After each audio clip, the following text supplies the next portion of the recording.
Hi friends, మనం ఇప్పుడు కలియుగంలో జీవిస్తున్నాం. మన పురాణాల ప్రకారం బ్రహ్మదేవుడు ఈ కాలఖండాన్ని 4 యుగాలుగా విభజించాడు. అవి సత్యయుగం, త్రేతాయుగం, ద్వాపర యుగం, కలియుగం. అసలు బ్రహ్మదేవుడు ఈ కాలఖండాన్ని 4 యుగాలుగా ఎందుకు విభజించాడు?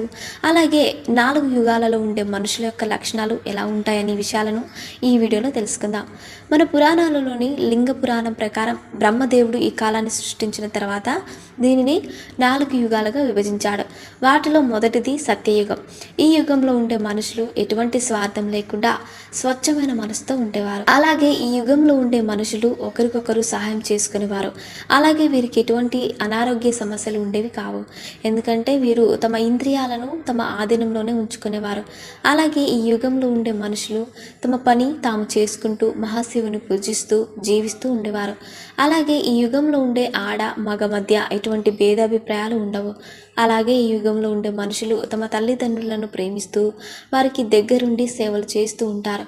అలాగే సత్యయుగంలో ఉండే మనుషులు ఎత్తు 32 అడుగుల వరకు ఉండేదని, అలాగే ఈ యుగం యొక్క కాలం 17,28,000 సంవత్సరాలని లింగ పురాణంలో చెప్పబడింది. అలాగే సత్యయుగం పూర్తయిపోయిన తర్వాత త్రేతాయుగం ప్రారంభమవుతుంది. ఈ యుగంలో ఉండే మనుషులు ధర్మాన్ని పాటిస్తారు, కానీ సత్యయుగంలో ఉన్న మనుషులాగా తమ ఇంద్రియాలను కంట్రోల్ చేసుకోలేరు. అలాగే ఈ త్రేతాయుగంలో ఉండే మనుషులలో ఈర్ష్య మరియు స్వార్థం ఎక్కువగా ఉంటాయి. ఈ యుగంలో ఉండే మనుషులు తమ జాతులను బట్టి గుర్తించబడతారు. ఈ యుగంలో ధర్మపాలన ఉంటుంది, కానీ ధర్మం సత్యయుగంలో లాగా 4 పాదాలపై కాకుండా 3 పాదాలపైనే ఉంటుంది. ఈ యుగంలో ఉండే భార్యలు భర్తలను గౌరవిస్తారు. అలాగే వారి యొక్క సంతానం వారికి సేవలు కూడా చేస్తారు. ఈ త్రేతాయుగంలో ఉండే మనుషుల యొక్క ఆయుష్ 10,000 సంవత్సరాలు. ఈ యుగం యొక్క కాలం 12,96,000 సంవత్సరాలు. ఈ యుగంలో ఉండే మనిషి ఎత్తు 20 అడుగులు ఉంటారని లింగ పురాణంలో చెప్పబడింది. ఈ త్రేతాయుగం అంతమైపోయిన తర్వాత ద్వాపర యుగం ప్రారంభమవుతుంది. ఈ యుగంలో ఉండే మనుషులు ధర్మాన్ని పాటించరు. అలాగే వారి యొక్క సుఖం కోసం అనేక అధర్మమైన పనులను చేస్తారు. ఈ కాలంలో ఉండే మనుషులు కామం మరియు మోహాలకు బానిసై అనేక అధర్మమైన పనులను చేస్తారు. అలాగే ఈ కాలంలో ఉండే పురుషులు స్త్రీలను గౌరవించరు. ఈ ద్వాపర యుగంలో ఉండే పిల్లలు కూడా తమ తల్లిదండ్రులను గౌరవించరు. అలాగే ఈ ద్వాపర యుగంలో కూడా మనుషులు కూడా వారి యొక్క జన్మలతో గుర్తించబడతారు. అంటే బ్రాహ్మణుడికి పుట్టిన కొడుకుని బ్రాహ్మణుని, శూద్రులకు పుట్టిన కొడుకుని శూద్రులని పిలుస్తారు. అలాగే శూద్రులకు వేదాలను చదివే అవకాశం ఈ ద్వాపర యుగంలో ఉండదు. అలాగే ఈ యుగంలో ధర్మం కేవలం 2 పాదాలపైనే ఉంటుంది. అందువల్ల ఈ యుగంలో ఉండే మనుషులు ధర్మాన్ని పాటించిన కారణంగానే ఈ ద్వాపర యుగంలో మహాభారతం జరిగింది.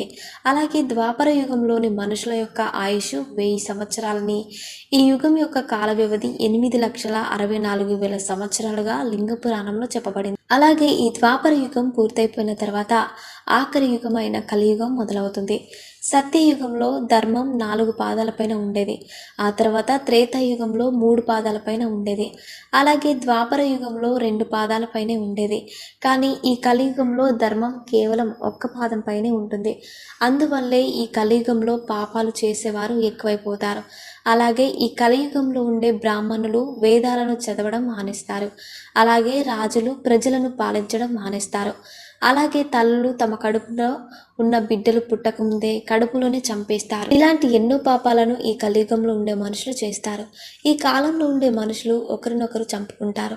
అలాగే డబ్బుల కోసం దొంగతనాలు కూడా చేస్తారు. అలాగే ఈ కలియుగంలో ఉండే మనుషులు తమ తల్లిదండ్రులను గౌరవించరు. ఈ కలియుగంలో ఉండే మనుషుల ఎత్తు 5 నుంచి 7 అడుగుల వరకు ఉంటుంది. అలాగే వీరి యొక్క ఆయుష్ 70 నుంచి 80 సంవత్సరాల వరకు ఉంటుంది. అలాగే ఈ కలియుగం యొక్క కాల వ్యవధి 4,32,000 సంవత్సరాలు ఉంటుందని లింగ పురాణంలో చెప్పబడింది. అలాగే కలియుగం అంతమైపోయిన తర్వాత మళ్ళీ సత్యయుగంతో ఈ లోకం ప్రారంభమవుతుందని లింగ పురాణంలో చెప్పబడింది. అలాగే ఈ కలియుగాన్ని అన్ని యుగాల కంటే శాపగ్రస్త యుగంగా మన పురాణాలలో చెప్పారు. అంతేకాకుండా ఈ కలియుగంలో ఒక్కరోజు చేసిన ధర్మం సత్యయుగంలో 10 సంవత్సరాలు, త్రేతాయుగంలో 1 సంవత్సరం, అలాగే ద్వాపర యుగంలో 1 నెల చేసిన ధర్మంతో సమానంగా చెప్పబడింది. ఈ కలియుగంలో ఉండే మనుషులు హరినామ స్మరణ చేస్తే వారు చేసిన పాపాలు అన్నీ పోయి పుణ్యలోకాలను చేరుతారని లింగ పురాణంలో చెప్పబడింది. సో ఫ్రెండ్స్, చూసారుగా బ్రహ్మదేవుడు సృష్టించిన 4 యుగాల గురించి తెలుసుకున్నారు. ఇలాంటి మరిన్ని విషయాలను మీరు తెలుసుకోవాలనుకుంటే వెంటనే మా ఛానల్ని సబ్స్క్రైబ్ చేసుకోండి.